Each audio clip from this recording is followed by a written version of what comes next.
Hey guys, welcome back to my new video. तो ये video आज आपके लिए बहुत अलग होने वाली है, बहुत इन्फॉर्मेटिव वीडियो होने वाली है। तो मेरे पहली रिक्वेस्ट ये रहेगी कि आप इस वीडियो को स्किप मत करना, पूरी देखना।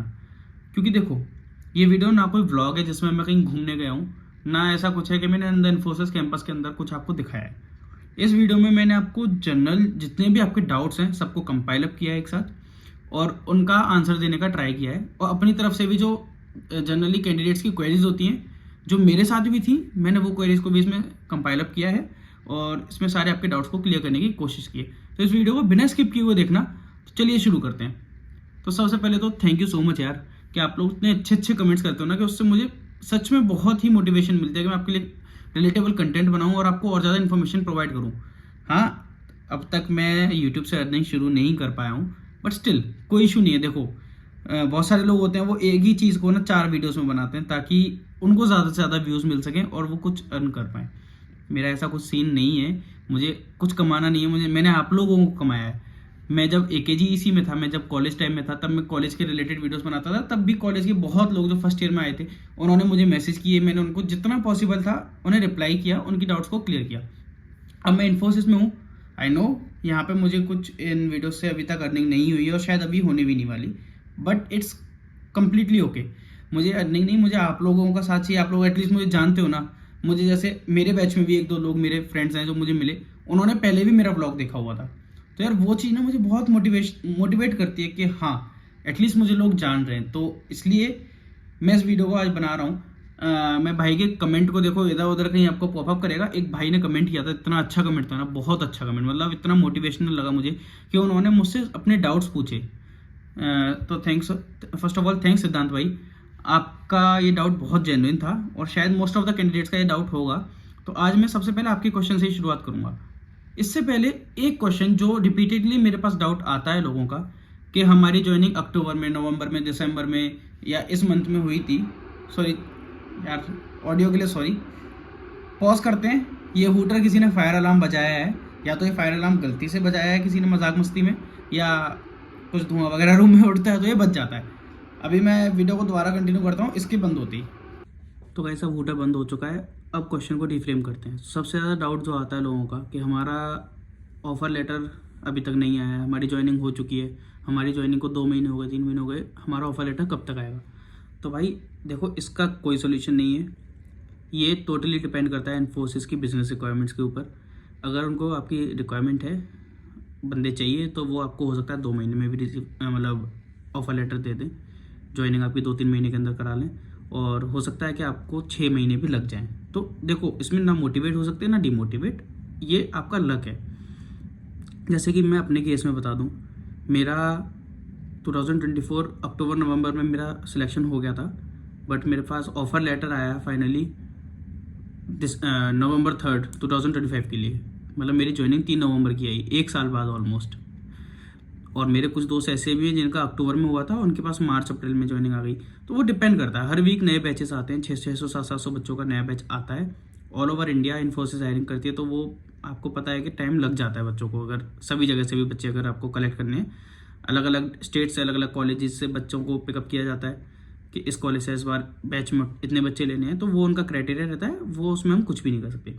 अब आते हैं सिद्धांत भाई के क्वेश्चन पे। सबसे पहला क्वेश्चन, जेनरिक ट्रेनिंग और अदर ट्रेनिंग्स कैसे डिवाइडेड होती हैं। तो भाई आपकी ओवरऑल ट्रेनिंग पीरियड आपका 4 महीने से 6 महीने रहता है, जिसमें आधा पार्ट होता है जेनरिक का, आधा होता है स्ट्रीम का। जेनरिक में आपको जावा प्लस DBMS पढ़ाया जाएगा, और 2 एग्ज़ाम होते हैं, एक जावा का, एक DBMS का। साथ के साथ आपका पैरेलल में एक BCP करके इंग्लिश और इनका बिहेवियरल स्किल्स का एग्ज़ाम भी चलता है, वो आपको क्लियर करना रहता है। वो बहुत ईजी है, वो आपका हो जाएगा। आप जब यहाँ पे आओगे तो आपको रिपोजिटरी वगैरह मिल जाएगी, आप उससे क्लियर करो और हो जाता है। दूसरा, जेनरिक के बाद आप जाते हो स्ट्रीम में। काफ़ी लोग पूछते हैं कि क्या उनके पास ऑप्शन है स्ट्रीम चूज़ करने का। तो भाई देखो, जिस दिन आप आओगे ना, आपका फर्स्ट वीक ऑफ इंडक्शन में 5th डे में आपका एक एग्ज़ाम होगा प्री टेस्ट करके।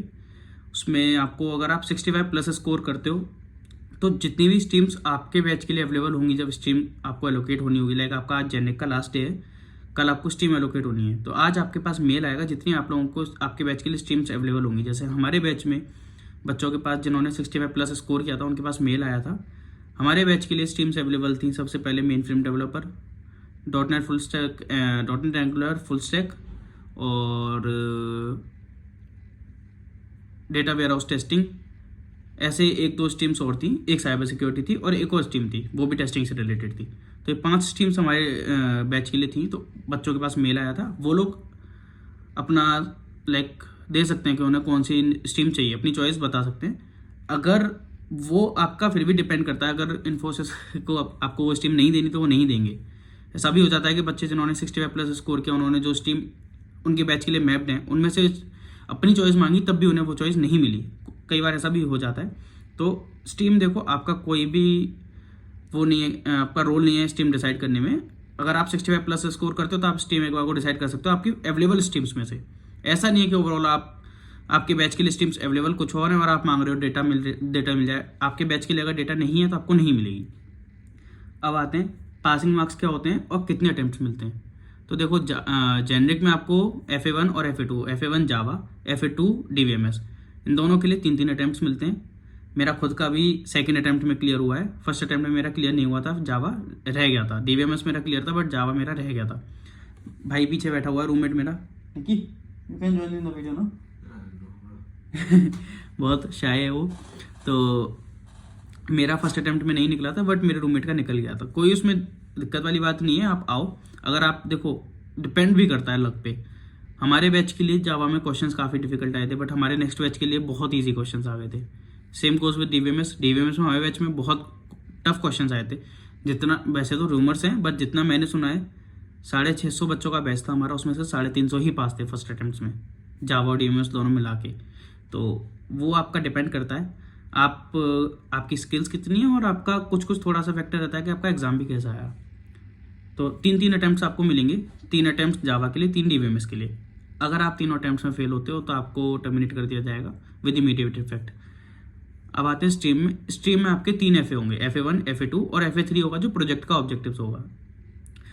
तीनों में आपको एग्रीगेट, मतलब आप मिनिमम पासिंग क्राइटेरिया 50% है बट तीनों में मिला के आपको 65 एवरेज मेंटेन करके रखना है। हाँ, मतलब इसका मतलब ये है कि अगर आपकी FA1 में 50 आई, या FA2 में 50 आई, FA3 में 50 आई, किसी एक में 50 आई, दूसरे किसी में आपने 80 स्कोर कर दिया तो आपका एवरेज हो जाएगा 65। तीसरे में भी आपको ऐसा स्कोर करना होगा कि आपका ओवरऑल एवरेज 65 रहे। अगर आपका 65 रहता है तो आप इजीली क्लियर कर सकते हो, वरना आपको उसका एक अटेम्प्ट मिलेगा। लाइक अगर आपका FA1 में 50% रह गए, FA2 में आपके 80 हैं तो आपका एवरेज हो जाएगा। अगर आपके FA2 में भी थोड़े कम है तो आपको FA1 के लिए रीअटेम्प्ट मिलेगा। आपने वो क्लियर कर लिया तो आपका स्ट्रीम क्लियर हो जाएगी, वरना आप रह जाओगे। तीसरा क्वेश्चन, मेरा रोल किस डोमेन में लगा। तो भाई अभी इसमें मेरा कोई डोमेन नहीं है, मेरा सिस्टम इंजीनियर पर लगा था। और next question, daily veg and non veg food का अप्रॉक्स कितना कॉस्ट आ जाता है। तो भाई देखो, वो डिपेंड करता है। मेरे ग्रुप में ऐसे लोग भी हैं जो एक टाइम की मील लेते हैं, वो 50 रुपये की मील होती है उनकी। मैं अपने बारे में बताऊं तो मेरी खुद की मील 75 वाली होती है, मेरा एक दोस्त है उसकी 85 वाली होती है एक टाइम की। तो वो डिपेंड करता है। अगर देखो आप ब्रेकफास्ट करते हो तो 40 से 60 रुपये आपका ब्रेकफास्ट का मान लो। आपका अगर आपकी एपेटाइट एवरेज है, आप 2 रोटी यहाँ पे एक वेज थाली में आपको मिलेंगी। 75 वाली वेज थाली के बारे में अगर आपको बताऊँ, 2 रोटी मिलेंगी, 2 तवा रोटी, राइस मिलेंगे, एक दाल मिलेगी, एक सब्जी मिलेगी, रायता मिलेगा और थोड़ा सा सैलेड मिलेगा। तो अगर आपकी इतने में भूख मिट जाती है, जैसे मेरे साथ कई बार होता है कि मुझे एक्स्ट्रा रोटी लेनी पड़ती है, तो अगर आपकी इतने में भूख मिट जाती है तो 75 की थाली होगी। इससे भी आपकी कम भूख है, सिर्फ राइस से आपका काम चल सकता है, तो आपकी 50 वाली थाली भी होती है। डोसा वगैरह थोड़े कम एक्सपेंसिव हैं यहाँ पे। साउथ में हो ऑब्वियसली आपके वो सब एक्सपेंसिव कम होंगे, तो वो सब के एक्सपेंसेस थोड़े कम होते हैं सेपरेटली। बट अगर मैं एक एवरेज बताऊँ तो 200 रुपये दिन का आपका खाना हो जाएगा। नॉन वेज का ऐसा रहता है 85 रुपीज़ की प्लेट रहती है चिकन की। बाकी मैं नॉन वेज खाता नहीं हूँ तो एग्जैक्ट मुझे पता नहीं, बट 85 की चिकन की प्लेट रहती है, मुझे इतना पता है। अगर एक प्लेट लेनी है उसके अलग सेपरेट प्राइसेस हैं, तो 200 रुपये आप एवरेज दिन का मान सकते हो। मेरी ट्रेनिंग में अब तक क्या क्या करवाया गया है, तो भाई मेरी ट्रेनिंग अभी जेनरिक जस्ट क्लियर हुई है। मैं अभी अपना ये जो बीच का ना हनीमून पीरियड कह सकते हैं इस पीरियड को, ये एंजॉय कर रहा हूँ। मतलब ऐसा रहता है कि जैसे आपका फर्स्ट अटैम्प्ट हुआ जावा का, जावा में आपका बाई चांस, जैसे मैं अपना केस बताऊँ, मेरा जावा नहीं निकला था। जावा का जिस दिन एग्ज़ाम हुआ उसके नेक्स्ट डे से मेरी DBMS की क्लासेस शुरू हो गई। इरिस्पेक्टिव ऑफ आपका एग्ज़ाम निकले ना निकले, आपकी क्लासेस शुरू हो जाएंगी नेक्स्ट मॉड्यूल के लिए। DBMS का एग्ज़ाम हुआ मेरा, फिर DBMS के एग्ज़ाम के बाद जिन बच्चों के पास जावा का, जैसे मेरा जावा बैक था, कुछ बच्चे ऐसे थे जिनका DBMS था, कुछ ऐसे थे जिनका जावा और DBMS दोनों था। तो उनके लिए डाउट क्लियरिंग सेशंस और ये सेल्फ प्रिपरेटरी क्लासेस अरेंज की जाती हैं। तो मेरी जावा का DBMS का एग्ज़ाम का रिजल्ट आने के बाद मेरी 4 दिन की ये सेल्फ डाउट क्लियरिंग सेशंस चले। उसके बाद मेरा जावा का एग्ज़ाम हुआ, वो मेरा क्लियर हो गया।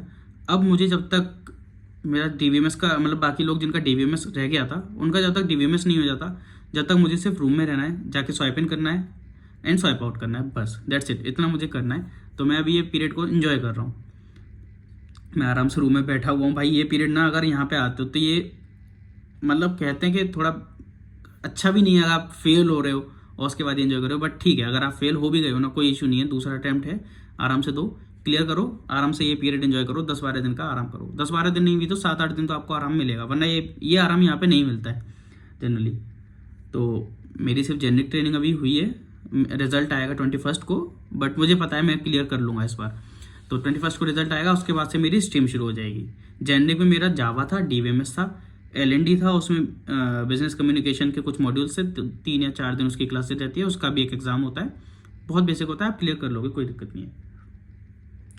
भाई का अगला क्वेश्चन है, भाई की ज्वाइनिंग अभी 2 मंथ्स का टाइम है, तो क्या अभी से प्रिपेयर ब्रशअप कर सकते हैं? हाँ भाई बिल्कुल ब्रशअप करो, जावा की अपनी कमांड कर लो। मैंने ये गलती की थी कि मेरे पास 7-8 महीने का टाइम था, तो अभी मैंने जावा पे कमांड नहीं करी, मेरा इसलिए जावा रह गया था। तो आप कर सकते हो बिल्कुल, SQL भी कर सकते हो, SQL का भी, क्योंकि DBMS का भी एग्ज़ाम उतना ही इंपॉर्टेंट है। क्लासेस कितनी दूर होती हैं? भाई ये क्वेश्चन ना, इसका आंसर ये है कि मेरा 4 किलो वजन कम हो चुका है जब से मैं यहाँ आया हूँ।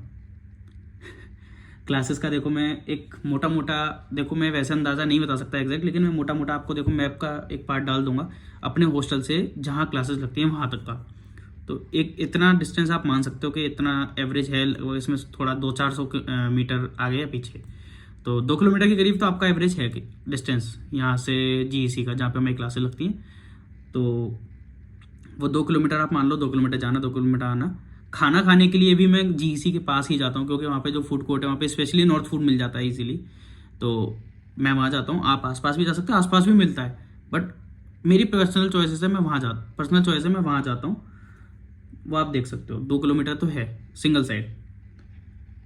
साइकिल सिस्टम कैसे हो सकता है, शायद कैसे होता है? तो देखो, साइकिल के लिए यहाँ पे जगह जगह ड्रॉप पॉइंट्स बने हुए हैं, drop point and pickup point. आप वहाँ से साइकिल पिक कर सकते हो और अपने ECC वगैरह के पास पार्क कर सकते हो। हर जगह अपने पास ड्रॉप पॉइंट और पिकअप पॉइंट्स हैं। तो जैसे हमारे ECC के नीचे भी आप आए, आप अपनी साइकिल लेके आए, अपने पापा की कोई और आया वो उसे ले गया, तो ऐसे रहता है, वो साइकिल का चलता है, कोई दिक्कत नहीं है। लेकिन साइकिल का ये है कि फिक्स लोकेशन पे ही आप ड्रॉप कर सकते हो और फिक्स जगह से ही आप पिकअप कर सकते हो। हर जगह आप साइकिल से नहीं जा सकते हो। आप ये सोचो कि मैं GEC साइकिल से चला जाता हूँ, वो नहीं है अवेलेबल। आप ओएसएस फूड कोर्ट जा सकते हो साइकिल से, मैत्री जा सकते हो, बट आप मल्टीप्लेक्स के आगे नहीं जा सकते साइकिल से। अब आप ये सोच रहे होगे ये जगह कहाँ है, तो ये जब आप आओगे तो आपको पता चल जाएगा। और अगला क्वेश्चन है, जेनरिक ट्रेनिंग के बाद मुझे कौन सा रोल मिला? तो भाई अभी मेरी जेनरिक ट्रेनिंग कंप्लीट हुई है, जस्ट रिजल्ट अभी आया नहीं है। मेरे दोस्तों का जिनका फर्स्ट अटेम्प्ट में क्लियर हो गया था उन्हें रोल मिला है। जैसे मेरा दोस्त आपने देखा होगा संदीप, उसे मेन फ्रेम डेवलपर मिला है। बाकी full stack, .NET, angular, testing, SAP, ये सब कोई डिसाइड नहीं कर सकता कि आपको क्या मिलेगा। मेरा रूममेट है, भाई को सेल्सफोर्स मिला था, और मेरे कुछ नोन्स हैं जो पहले से यहाँ पे, उन्हें बिग डेटा वगैरह भी मिला है, बट हमारे बैच के लिए अच्छी स्ट्रीम्स नहीं आई थी। अब हो सकता है कि क्योंकि मैं डिले हो चुका हूँ, नेक्स्ट में 2 या 3 बैच पीछे जा चुका हूँ, तो अब हो सकता है अच्छी स्ट्रीम्स आ जाएँ। मैंने कोशिश की है इस वीडियो में मैक्सिमम डाउट्स को क्लियर करने की। बाकी एक सेपरेट वीडियो में बना दूंगा इन्फोसिस के अंदर, कैंपस के अंदर आपका मेन एक्सपेंसेस कितने रहते हैं। अगर ये वीडियो फिर भी अच्छी लगी है तो इसे लाइक करना। और यार एक चीज़ मैं देख रहा हूँ, आप लोग आते हो, लाइक भी करते हो, कमेंट भी करते हो, जितने लोग डाउट पूछते हैं मुझे लगता है कि हाँ काफ़ी व्यूज़ आ रहे हैं, बट सब्सक्राइब नहीं करते हो, तो भाई वो भी करो। अपने उन दोस्तों को शेयर करो जिनकी ज्वाइनिंग अभी आने में टाइम है या जिनकी ज्वाइनिंग आने वाली है। तो इस वीडियो को यहीं पे एंड करते हैं। वीडियो अच्छी लगी हो तो लाइक करना, कोई और डाउट्स हो तो कमेंट करना, और चैनल पर नए हो तो सब्सक्राइब करना। तब तक के लिए बाय बाय।